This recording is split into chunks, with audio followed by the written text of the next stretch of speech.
सर्व मान्यवर आणि उपस्थित बंधू आणि भगिनींनो, मी रोहिणीताईंचे मनपूर्वक आभार मानते की रोहिणीताईंनी आज ही संपूर्ण राज्याची संघटनेची अतिशय महत्त्वाची मीटिंग आज मुंबईला बोलवली आहे.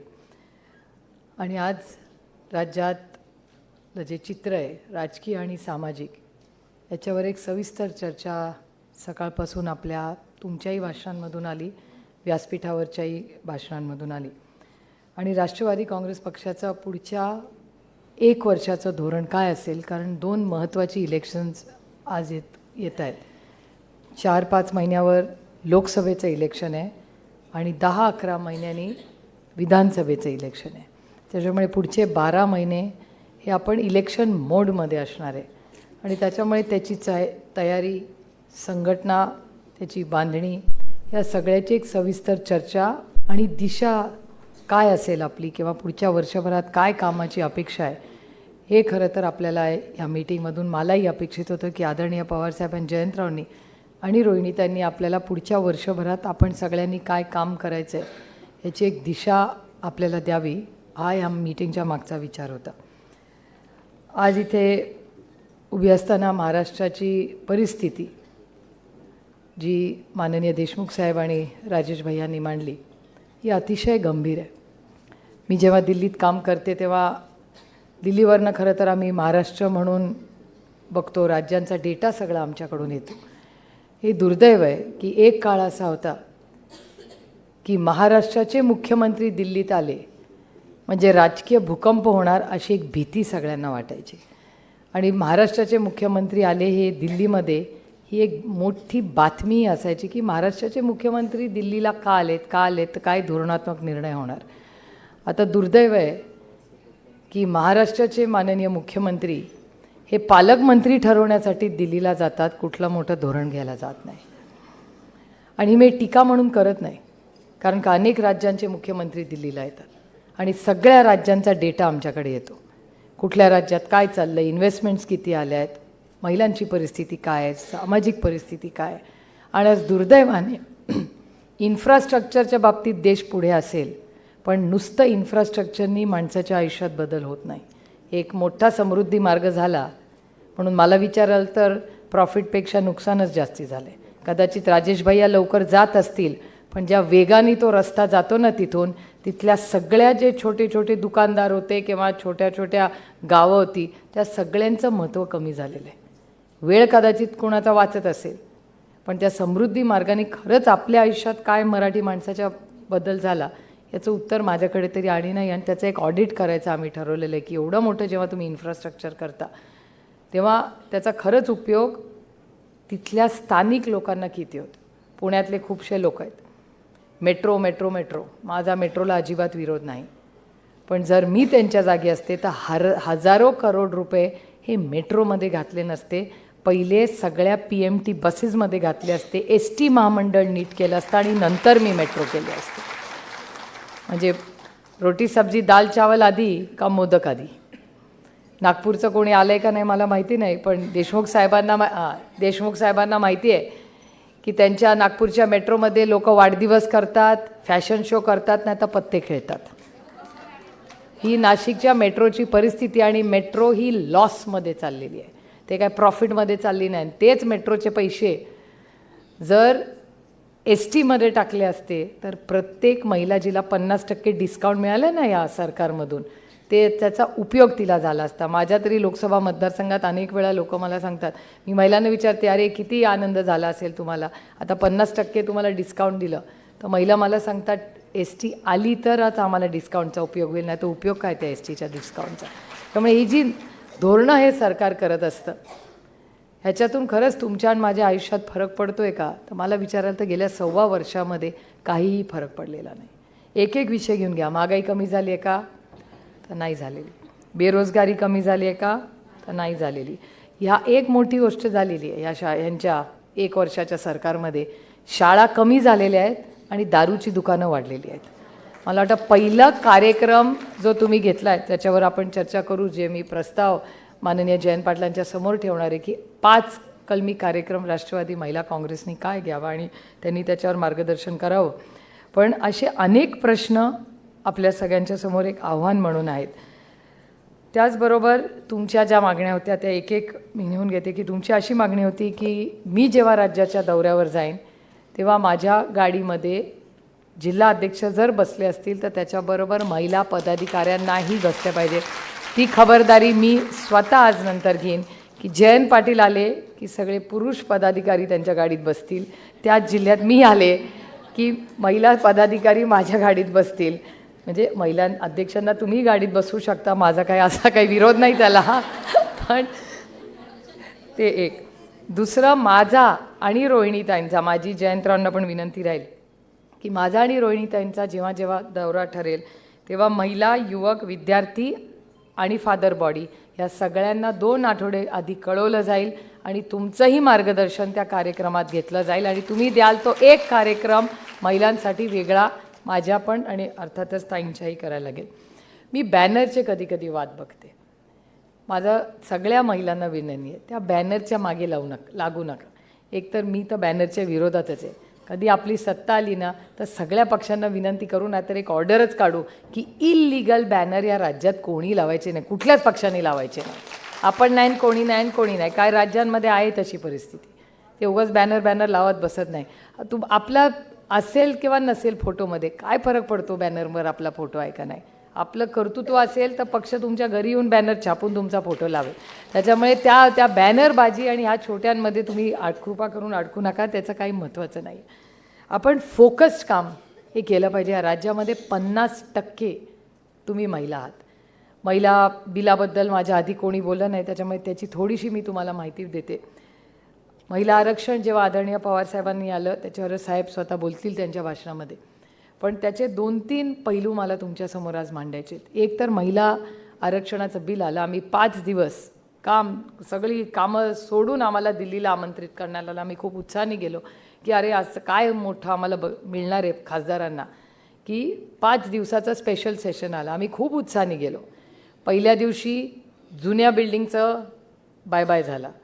दुसऱ्या दिवशी नवीन बिल्डिंगचं वेलकम झालं.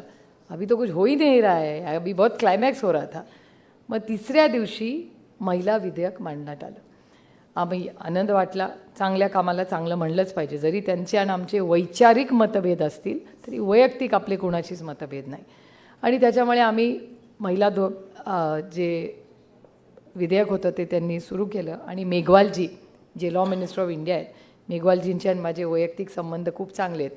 मेघवालजी असे मंत्री आहेत जे, भैया तुम्हाला सांगते, मेघवालजी असं कोविडमध्ये म्हणले होते की पापड खाल्ल्यानंतर कोविड जातो.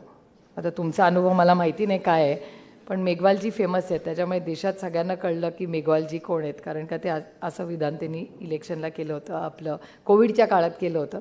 पण बिचारे चांगले आहेत.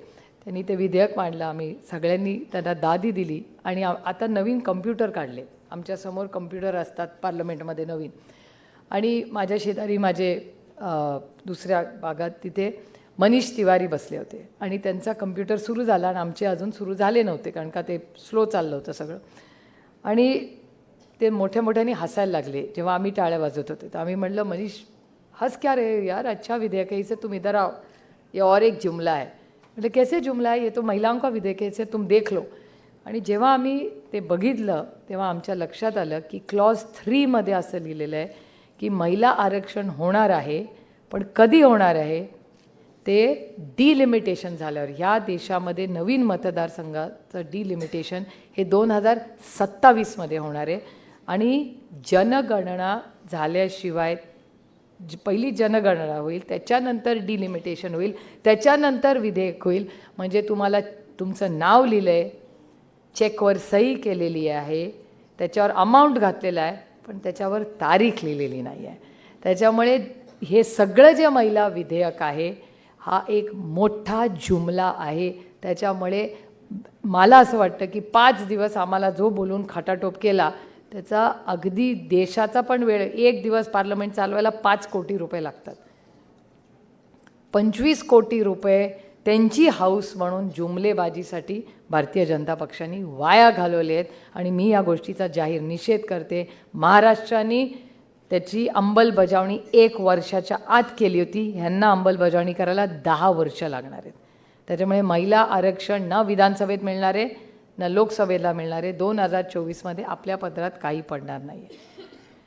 त्याच्यामुळे हा फुल ती जुमलेबाजी होती, हे तुम्ही सगळ्या महिलांना माहिती असलं पाहिजे. त्याचबरोबर दुसरा एक भैयांच्याही भाषणात जी गोष्ट आली तेच मी स्वतः नांदेडला जाऊन आले, तेही अनेक ठिकाणी जाऊन आले. तुम्ही विचार करा कोविडमध्ये, आणि मी राजेश भैयांचा उल्लेख एवढ्यासाठीच करते की दिल्लीमध्ये म्हणजे काश्मीर टू कन्याकुमारी कुठलंही वर्तमानपत्र तुम्ही काढलं, कोविडच्या काळामध्ये ह्या देशाला दिशा द्यायचं आरोग्यामध्ये कोणी काम केलं असेल तर ते माझे बंधू राजेश टोपे आहेत.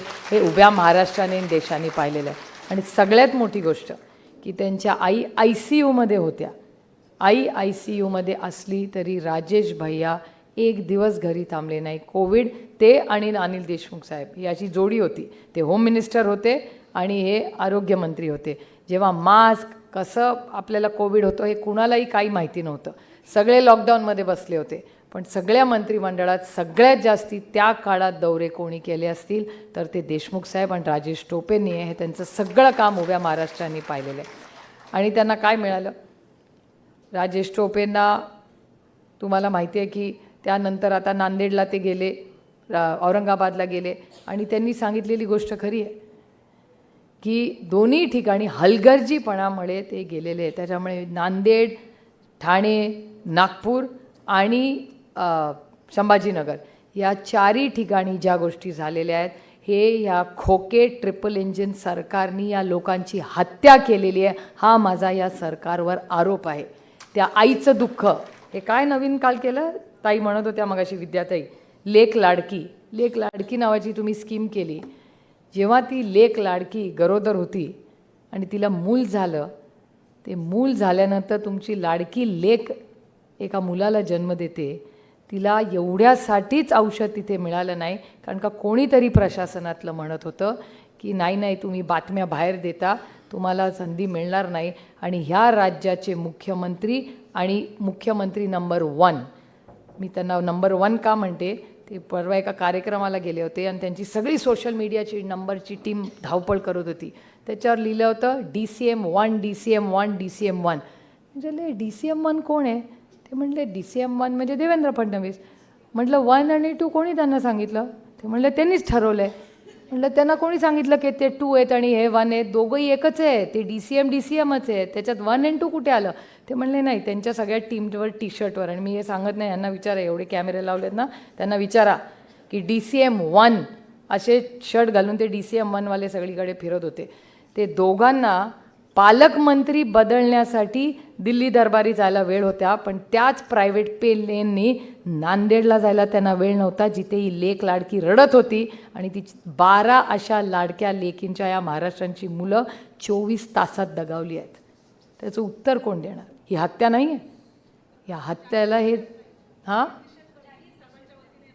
जाहीर निषेध केलाच पाहिजे. आता ही बाकीची भाषणं झाली की आपण 3-4 असे निर्णय घेऊ आज संध्याकाळी की ज्याच्या विरोधात राष्ट्रवादी काँग्रेस महिलेनी काम केलं पाहिजे. आज नंतर तुम्ही सगळ्यांनी तुमच्या जवळच्या हॉस्पिटलमध्ये जाऊन, मी माझ्या मतदारसंघात ठरवले, मी वर्षातून 2 वेळा माझ्या सगळ्या मतदारसंघातले आरोग्य सेवांची ऑडिट करायची. मी आता 3 महिन्यांनी करणार आहे. कारण का मला यांच्यासारखं पाप नको येते. मी कसं तोंड दाखवणार त्या आईला? तिचं मूल जर असं गेलं माझ्या लोकसभा मतदारसंघात तर मी कसं तिला उत्तर काय देणार? मी तिला सत्तेत नसले तरी लोकप्रतिनिधी आहे ना, आणि अजून तरी संवेदनशील आहे. त्यांच्या इतकी सत्तेसाठी मी असंवेदनशील झालेले नाही आहे. त्याच्यामुळे या सगळ्या गोष्टीचा अतिशय गांभीर्याने विचार केला पाहिजे तुम्ही की आरोग्य सेवा, शिक्षण, आता शाळा बंद करायच्या का नाही हा निर्णय तुम्हाला घ्यावा लागेल. की तुम्ही शाळात राष्ट्रवादी काँग्रेस पक्ष हा या शाळा बंद करू या ट्रिपल इंजिन सरकारला देणार का नाही, हा ठराव आपल्याला आज पास करावा लागेल आणि त्याच्यात आपल्याला काम करावं लागेल. त्याच्यानंतर कोल्हापूरच्या ताई जोरात भाषण करत होत्या. त्या कोल्हापूरबद्दल बोलल्या, बरंच काय काय बोलल्या. मला पुढे जाऊन तुम्हाला ताई सांगायचं आहे, ह्याचं उत्तर आपल्याकडे नाही आहे. मी समरजित घाडगेंना आव्हान करते या व्यासपीठावरनं की समरजित घाडगे जवाब दो. जेव्हा तुम्ही आरोप केले ते खरे होते का खोटे? जर खरे असतील तर मग राज्यासाठी समरजित घाडगेंनी लढलं पाहिजे आणि या महाराष्ट्राला आणि त्या शेतकऱ्याला न्याय मिळवून दिला पाहिजे, हे त्यांनी केलं पाहिजे. आणि जर समरजित घाडगेंनी आणि भारतीय जनता पक्षाने त्या नेत्यावर खोटे आरोप केले असतील तर भारतीय जनता पक्षाने जाहीर राष्ट्रवादी काँग्रेस पक्षाची माफी मागितली पाहिजे की आम्ही केले ते आरोप खोटे होते. असं घ्या, दोन्हीकडून नाही चाललं. ते आता तुमचे पालकमंत्री झालेले आहेत, मग कसं चालतं तुम्हाला हे? म्हणूनच त्यांचं नाव आता आपल्याला बदलायचं आहे. आता आपण सगळ्या आत्या झालेलो आहोत, त्यामुळे आत्याचा रोल आता करायचा. ती भारतीय जनता पक्ष नाही आहे, आज नंतर ती भ्रष्ट जुमला पार्टी आहे. हे नाव आपण आता त्यांना दिलं पाहिजे. कारण का ते भ्रष्ट, मी म्हणत नाही आहे, भ्रष्टाचाराचा आरोप त्यांनी केला, मी कधीच आजपर्यंत कोणाचा केला नाही. आणि माझी लढाई वैयक्तिक कोणाची नाहीच आहे, माझी वैचारिक लढाई. आणि दुसरं एक सांगते, हे आपल्यात भांडणं लावतात. सेनेनी सेनेशी भांडावं, राष्ट्रवादीने राष्ट्रवादीशी भांडावं आणि ते मजा घेत आहे. नाही चलेगा.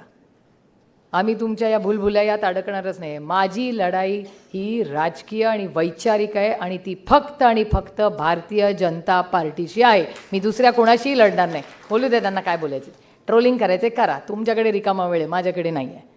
आणि माझी आपल्याही सगळ्या महिलांना भले की उलट तुम्हाला आनंद वाटला पाहिजे. भारतीय जनता पक्षामध्ये लेक लाडकी वगैरे असे काय काय करतात, त्यांच्या ज्या ज्या मोठ्या पदावर महिला आहेत ना, त्या ट्रेनिंग घेऊन काँग्रेस आणि राष्ट्रवादीतूनच गेलेल्या आहेत. त्याच्यामुळे तुम्हाला आनंद वाटला पाहिजे त्याचा की काँग्रेस मुक्त भारत करेंगे. अरे काँग्रेस मुक्त भारत कसा? देवेंद्रजींचे आभार माना. ते काय म्हणाले 2024मध्ये, मी 5 वर्षासाठी अजित पवारांना मुख्यमंत्री करणार. अरे स्वागत करायला राष्ट्रवादी, महिला काँग्रेस आणि मी स्वतः पहिला हार दादाला घालायला जाऊ का नाही जाणार? भाऊ पहिला माझा आहे, नंतर त्यांचा हक्क आहे. पहिला हक्क माझा आहे, तर हार तर मीच पहिला घालणार. पण तुम्ही विचार करा, जे काँग्रेस मुक्त भारत म्हणून रान पेटवलं होतं, मला सगळ्यात आनंद गोष्टीचा होतो की जेव्हा चांदीच्या ताटात गरम जेवण वाढायची वेळ होते, तेव्हा राष्ट्रवादी आणि काँग्रेसच्याच विचाराचा माणूस तिथे जेवायला बसतो. ह्याच्यातच मला आनंद आहे. किती मुख्यमंत्री तुम्हाला सांगू, मला भारतीय जनता, इतकी मी निर्दयी नाही आहे, मला भारतीय जनता पक्षाच्याही लोकांचं वाईट वाटतं. कारण का संघर्ष त्यांनी केला, आपल्या विरोधात त्यांनी रान पेटवलं, आरोप त्यांनी केले, खुर्च्या चटाया, आंदोलनं, लाठ्या, पोलीसच्या केसेस सगळं त्यांनी केल्या. पण जेव्हा पंक्तीला बसायची वेळ आली, अरे का तकदीर होत आहे ना, प्रत्येकाचं नशीब असतं. आता त्यांच्यात नाही आहे तर मी काय करणार? त्याच्यामुळे ह्या सगळ्या ज्या गोष्टी आहेत त्याच्यात काही थोडी खुशी थोडा गमही आहे, काही प्रॉब्लेम नाही आपल्याला. आता आसामचे मुख्यमंत्री, मला इतका आनंद होतो त्यांना भेटल्यावर.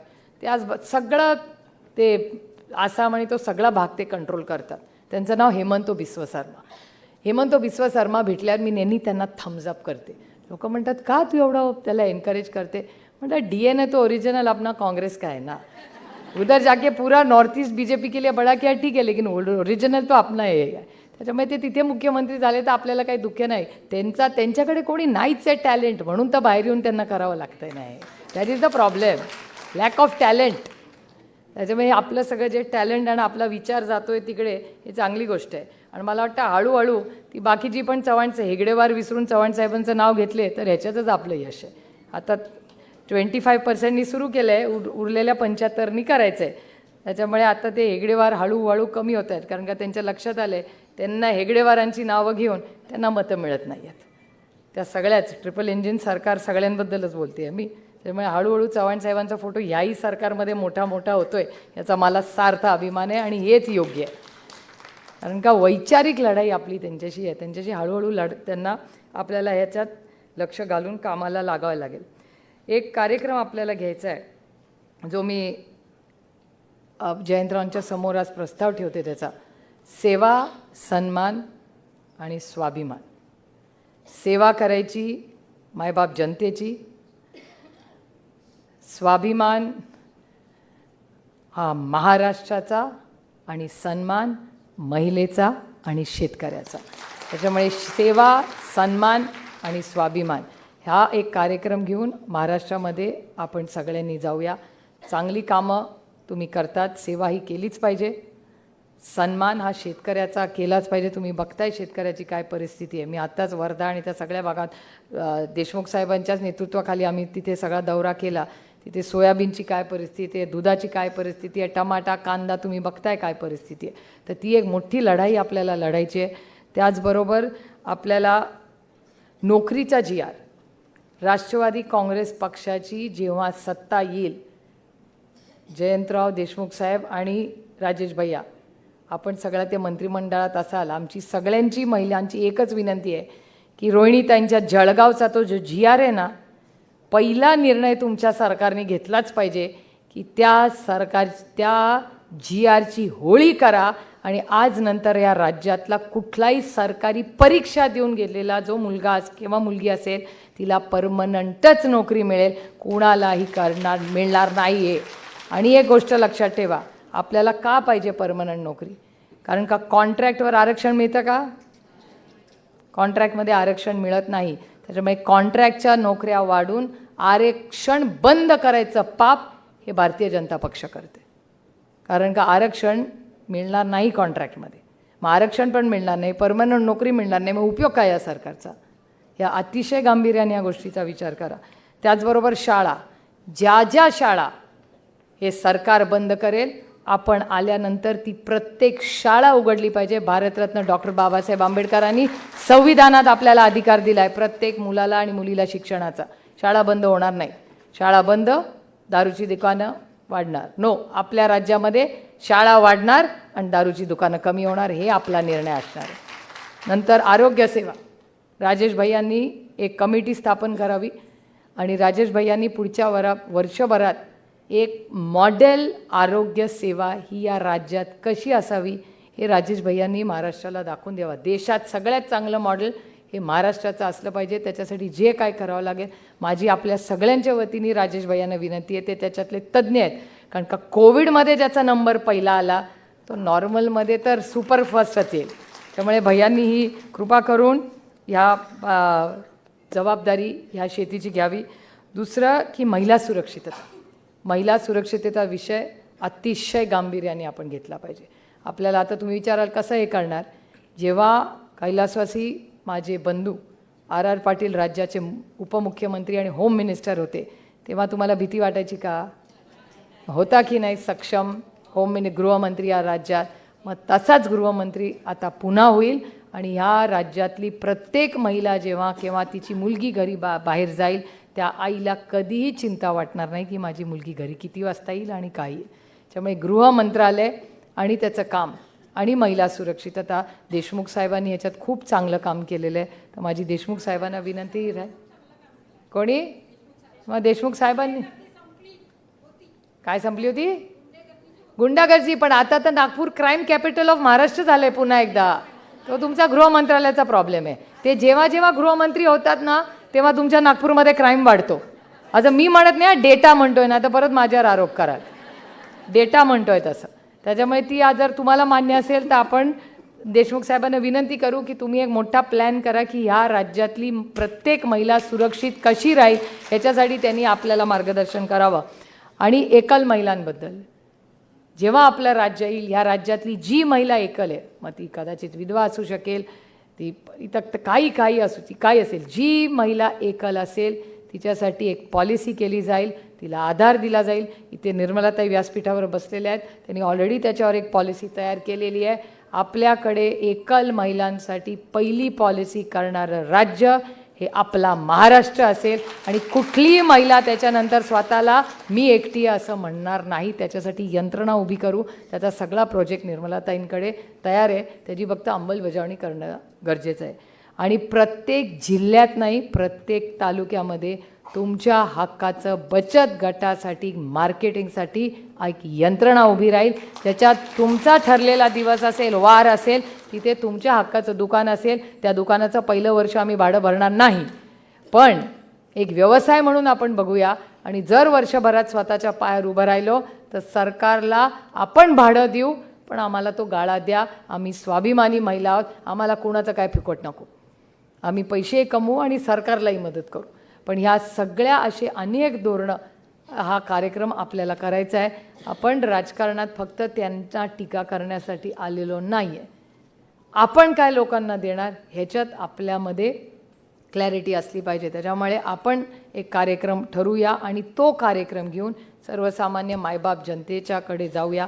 एक चांगली संघटना ही राष्ट्रवादी काँग्रेस पक्षाकडे आहे. आपला विचार पक्का आहे. आणखीन एक मी गोष्ट तुम्हाला सांगून माझं भाषण संपवते की हे म्हणत असतात की लेक लाडकी लेक लाडकी. कुणाला सांगता येते? हे महिलांचा द्वेष करणारा पक्ष आहे. मी फार जवळून त्यांना दिल्लीमध्ये पाहते. कुठल्याही महिलेला काही न्याय देत नाही. आता पार्लमेंटची बिल्डिंग उघडली, एका महिलेचा मान होता उघडं, ती बिल्डिंगला ओपनिंगला जायचं. दिला का तो मान महिलेला? नाही दिला तो मान. त्याच्याबरोबर नुसतं नाव. आता मी विचार करत होते, आमच्या सुषमा स्वराज त्यांना एकदा तिकीट कापलं, सुमित्रा महाजनांना तिकीट परत नाही दिलं, पंकजाताई, पूनम, ह्या सगळ्या लेखीच आहेत ना, आणि लाडक्या लेखीच होत्या त्यांच्या वडिलांच्या. मग त्यांच्यावर ज्या पद्धतीने अन्याय चालला, आणि मी राजकीय बोलत नाही हा, ती कुणाची तरी मुलगी आहे, राजकारणाच्या वेळीच राजकारण, पण माणुसकी आहे का नाही? पण ह्यांच्यात माणुसकी नाही आहे, हा भाग वेगळा. कारण का त्यांचा सगळा वेळ पक्ष फोड, कुटुंब फोड ह्याच्यातच जात असतो. त्याच्यामुळे त्यांना बाकीच्या कशासाठीच वेळच नसतो. त्याच्यानंतर आपल्या रोहिणीताईंची बहीण, ती पण कुणाची तरी लाडकी लेकच आहे. तिच्या नवऱ्याला 2 वर्ष जेलमध्ये गिरीशची कुठलीही चूक नसताना खडसे साहेबांना त्रास द्यायचा म्हणून त्यांच्या लाडक्या लेकीच्या नवऱ्याला जेलमध्ये टाकलं. असलं राजकारण करायचं आहे का आपल्याला? त्याच्यामुळे ह्या सगळ्या गोष्टी. मेधाताई कुलकर्णींचं तिकीट कापलं की नाही?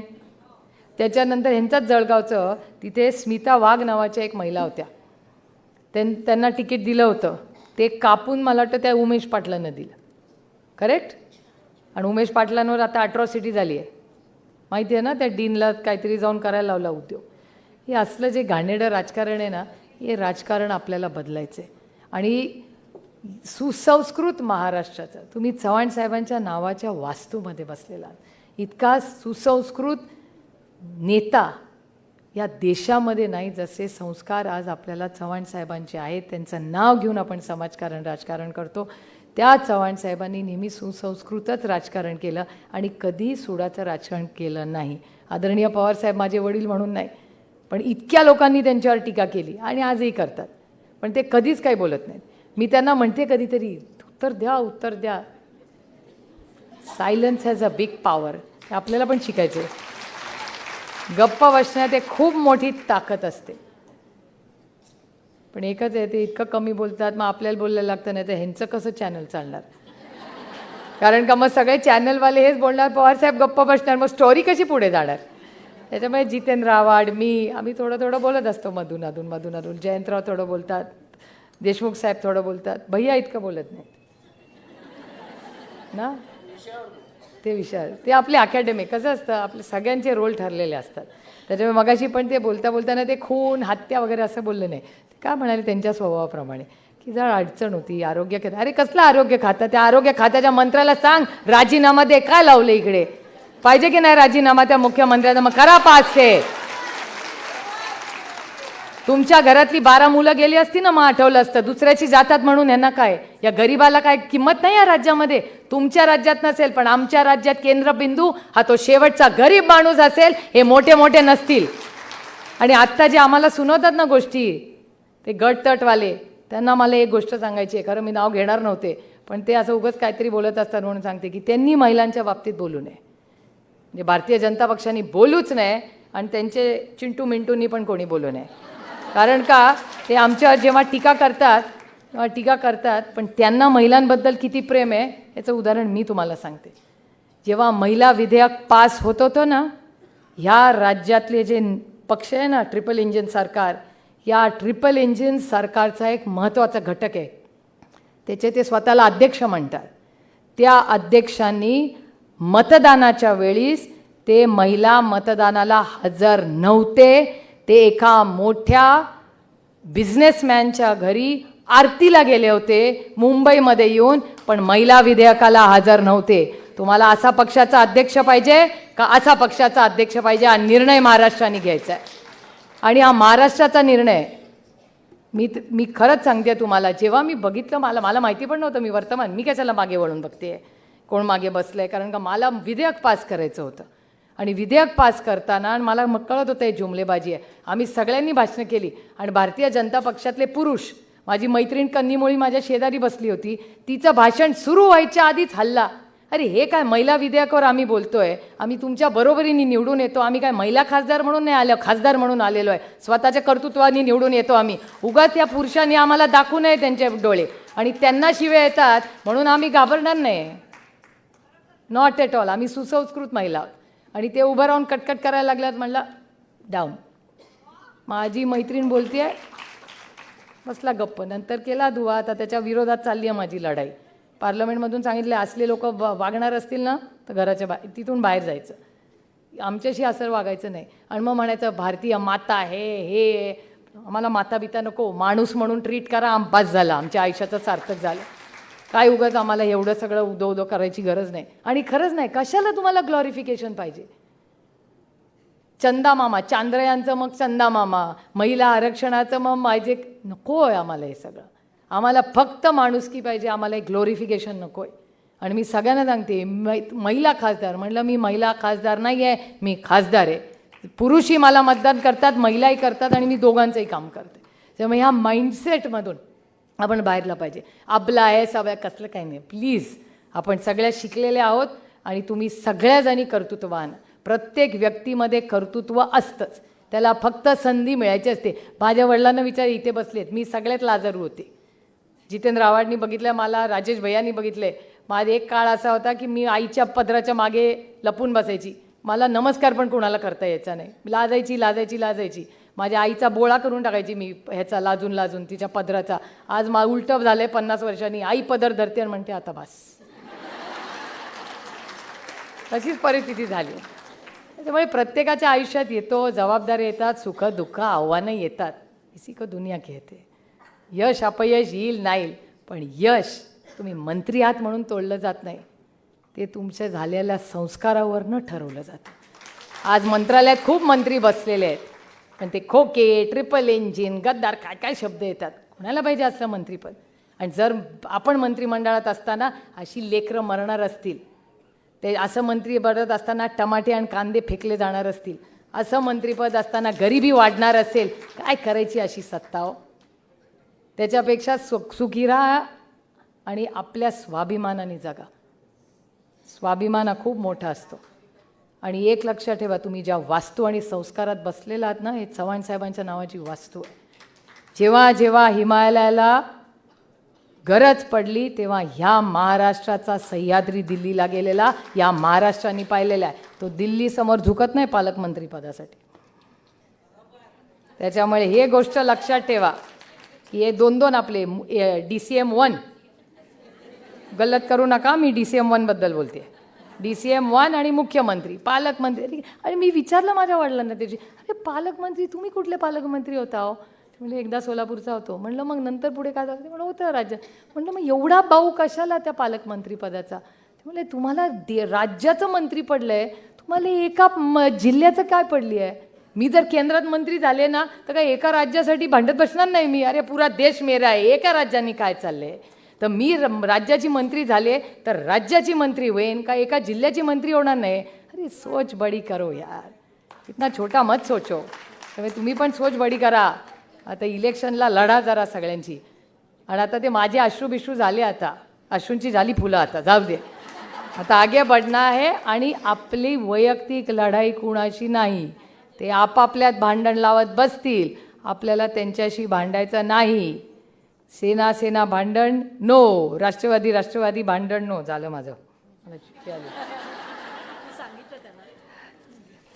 राष्ट्रवादी नो भांडण, सेना नो भांडण. भांडण फक्त भ्रष्ट जुमला पार्टी. जय हिंद. थँक्यू ताई. यानंतर